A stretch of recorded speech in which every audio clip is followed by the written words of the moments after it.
Hello, everyone. Welcome back to the Savani Sports and Entertainment podcast. Calling it that for now, until I kind of think of a unique name. Yeah.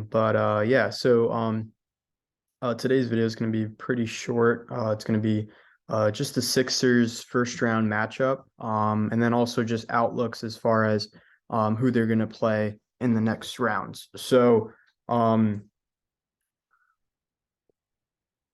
Sorry about that. All right, jumping right into it, we're gonna be walking through the potential first round matchup. And I think that's gonna be the Brooklyn Nets.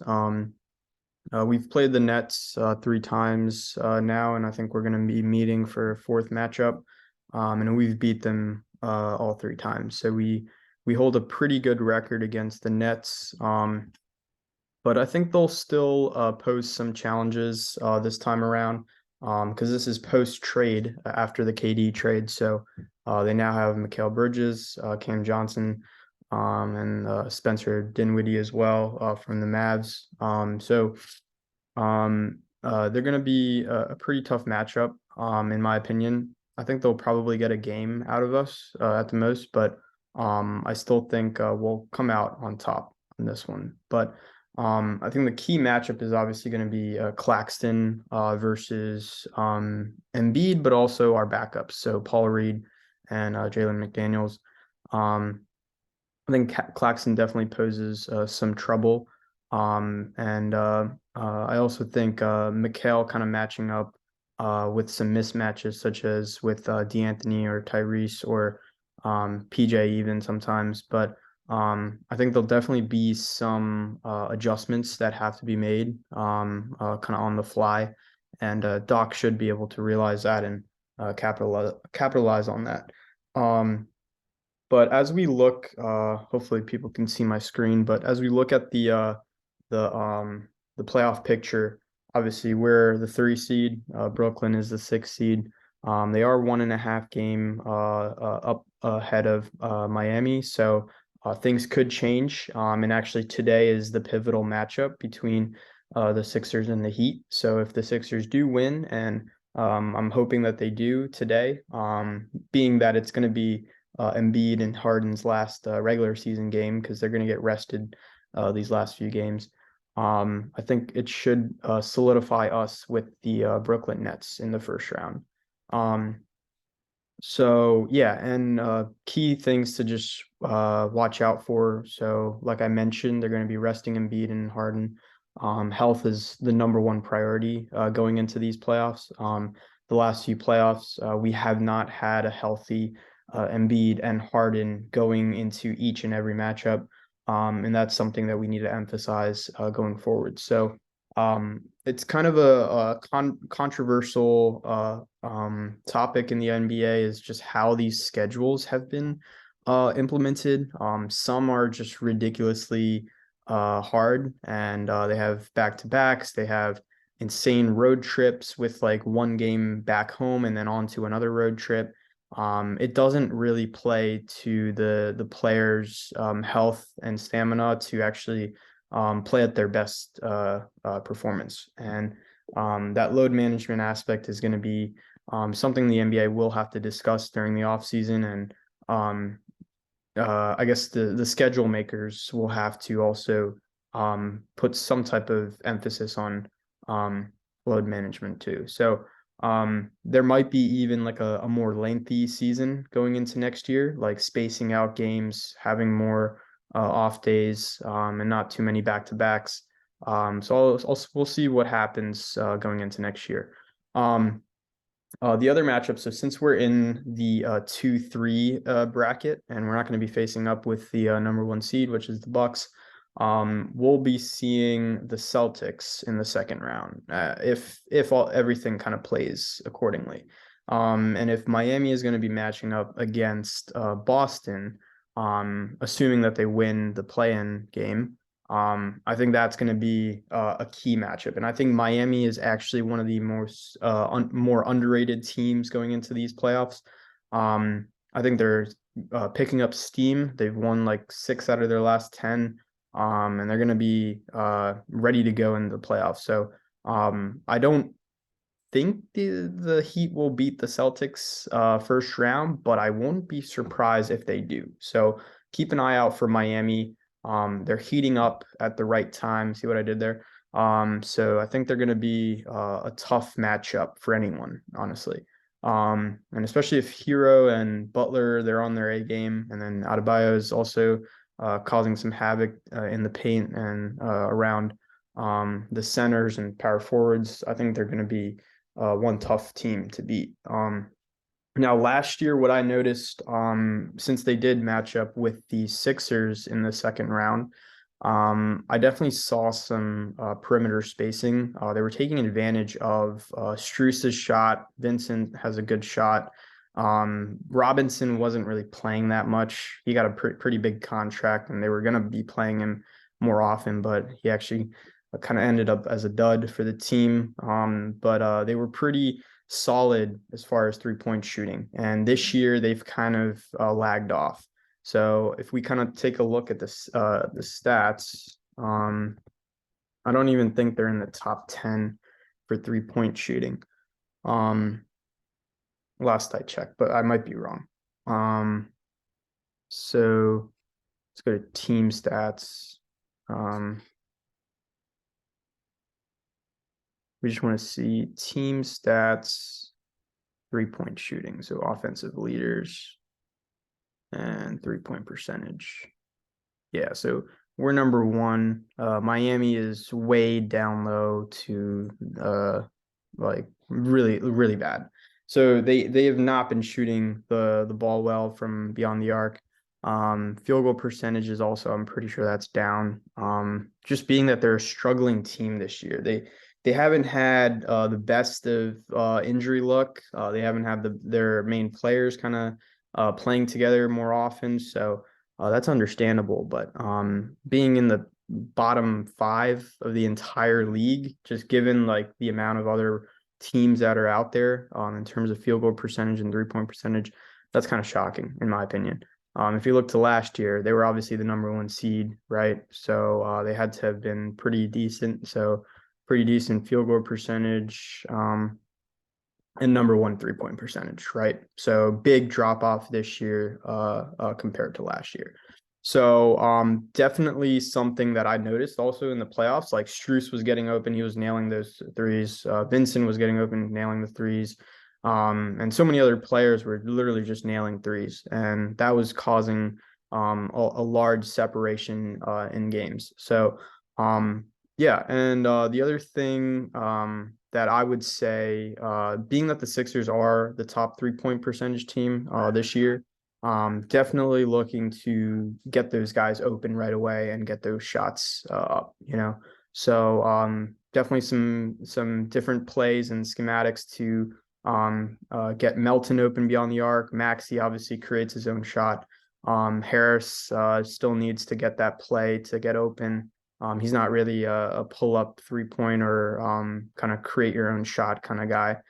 He's good at the paint though, like mid-range, he's solid. But when it comes to 3-pointers, he's not like fade away like LeBron or like Tatum or anyone like that. So definitely those guys need to step up. And I think going into a tough matchup such as Boston, you'll have Maxey performing decently.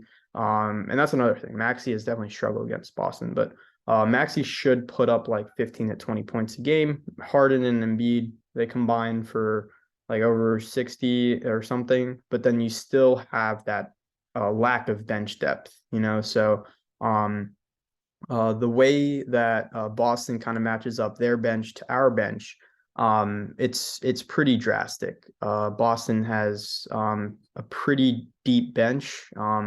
Just if you just look at their team, I'm just gonna pull up their team real quick. Yeah, so I think their starting 5 is Brown, Horford, Tatum, maybe Smart, and Brogdon or like Derek White or Grant Williams. So they like interchange them. And then their bench, obviously, Griffin is still a decent player. Like he's not as good as previous like Clipper Blake Griffin, but he's still a decent player. Cornet is just a big body. He's not that good.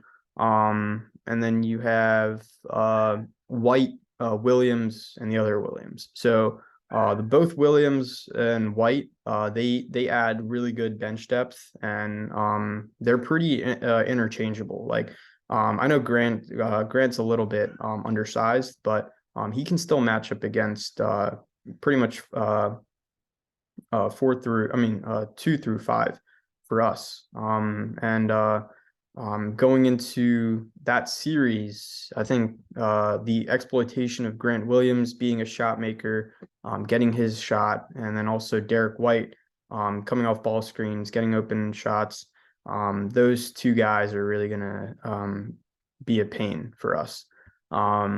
Yeah, so those are just some points that I think should be addressed. And we've noticed from the last game, even though Brown and Williams weren't playing, we saw Grant Williams kind of put up a decent performance. Actually, let me just, before I kind of take these words back, let me just see the stat box from last game. I forget.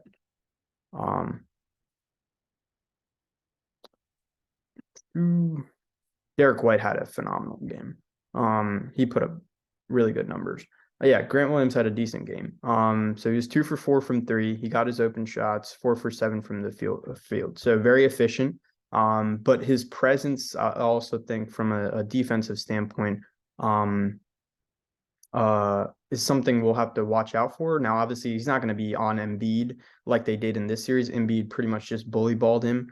But Williams, if he switches to like Harden or to PJ Tucker, I mean, PJ Tucker's not really an offensive player, but if he switches to Harris, Harden, or even Jalen McDaniels, he's going to cause some problems. He's a decent defender other than the center position. So we'll have to watch out for him. Now, Horford obviously gives Embiid a little bit of trouble, but in that game, they were actually double teaming him on some of his ISOs with Horford. So I noticed that. And then Smart, obviously, just a pest of a defender. Definitely going to be causing Maxey, Harden, Melton, all of them just a bunch of trouble. And then White, not the best defender, but he's an offensive player. So got to watch out from three from him. Not really good from three, actually. He put up 10 shots. He made 4 out of 10. So not the best game. And Horford, see, I think that's one of the reasons we won the game was Horford and White were pretty much chucking threes and bricking threes. So definitely got to watch out. And next time around, I think they're pretty much going to limit those threes. And since Brown, I think they were just trying to make up for Brown's production. So I think we'll watch out for more consistent play from Horford and White. And then Brown is just going to be another nightmare of a matchup. So yeah, definitely going to be tough, but I still think it'll be competitive. And I'm just hoping that we come out on top in that series. But not to disregard the first round, because we're focused on the first round. That's our first matchup. And if we don't play up to standards and we don't really show a good performance, we're not going to be too confident heading into the second round. So I want them to pretty much outperform the Nets. They're the better team. They have the better roster, the better coach. And they should handle the Nets pretty easily. But not to throw shade at the Nets. I think they'll still be pretty good. But we're just a better team, flat out. So yeah, and then as we look towards other matchups, so now I don't think Atlanta's pretty behind Miami, so there's no chance that Atlanta gets to the 7 seed. Yeah, they're 1.5 game behind, but it's still a possibility. I'm pretty sure it's set in stone right now, but I would like the Celtics to match up with the Heat first round. I think that'll be a good test for the Celtics. And obviously it's a rematch of last year's Eastern Conference Finals, so that'll definitely be an entertaining series. Um, yeah, pretty much overall, this was just a quick video, just previewing what we're headed into, and realizing that we need Embiid and Harden healthy and putting up consistent minutes in these playoff games in order for us to have a chance. So that's the number one priority. I think we'll also see heading into these last few games, some G Leaguers get called up. Obviously, Mac McClung will be there. Jaden Springer will be there. Actually, I don't know if Mac McClung will be there. I think he has some type of uh, G League tournament or something, in like California or something. But I don't know if he'll make the trip out to Atlanta, which is tomorrow. But we'll see. I think it'll be something to watch out for. Mac will definitely be making a statement if he gets the call up and Doc decides to play him. But yeah, it's kind of up in the air. Yeah, and just things to end on a positive note for the regular season. If we do win tonight, it'll be the most wins that we've had in like the last decade or something like that. I don't think we've ever gotten over 52. The last time we had 52 wins was like 20 with Jimmy Butler, I think. So yeah, I mean, definitely a good accomplishment, but nothing is over until you win the championship. So that's the number one goal for fans. That's the number one goal for the Sixers. That's the number one goal for the entire city of Philadelphia. We've had kind of a rough year. Lots of other sports teams losing. So it'll definitely be kind of a rebound if we make some type of noise in the playoffs. Yeah, and I also think uh, next season, I'm praying and hoping that Harden comes back. I think it'll be a good opportunity for him to just stick with the team and just grow with us, and just build a better connection and more chemistry with the current team right now. And especially if we go pretty deep into the playoffs, we make a pretty solid run. I think he'll notice that and decide to stay. But that's his decision. So completely understand if he wants to kind of go back home. His home is Houston, so he's pretty much established there. He spent the most of his career there. He has his family there, so definitely makes sense from a personal standpoint. But yeah, I mean, I'm not going to make any speculations on that. But next year, though, I think we do need to add some pieces to this roster. I think the glaring holes are there for the bench. Uh, but I think we'll definitely need to add some pieces there, and some players will definitely have some roster spots open because some players maybe don't want to play in Philly, or they've kind of got tired of the process or whatever.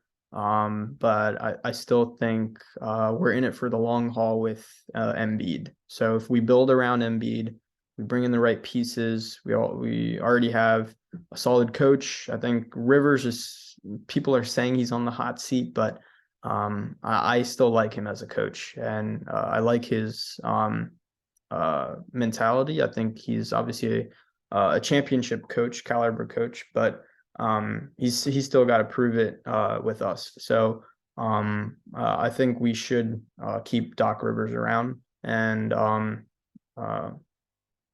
I think overall we're going to be looking forward to the next seasons until they relocate out of Wells Fargo, which is pretty sad. But yeah, that's kind of the future for the Sixers. I'll also be just covering them on a weekly basis like this, and especially since it's playoff time, I'm going to be covering them pretty often. So yeah, So stay tuned for more videos. Next video I'll probably just make on the Phillies. They've kind of had a rough start to the season, and I think they're looking to get back on track, but definitely some roster spots that have definitely, or injuries and roster spots that have been questionable in the offseason. So yeah, so I'll definitely make a video on that. And yeah, stay tuned for more. I'll also be covering tennis as well. Tennis with the French Open coming up, and then the Wimbledon and US Open. So definitely some great tournaments coming up since summer's around the corner. So yeah, thanks guys for watching, and stay tuned for more. Peace.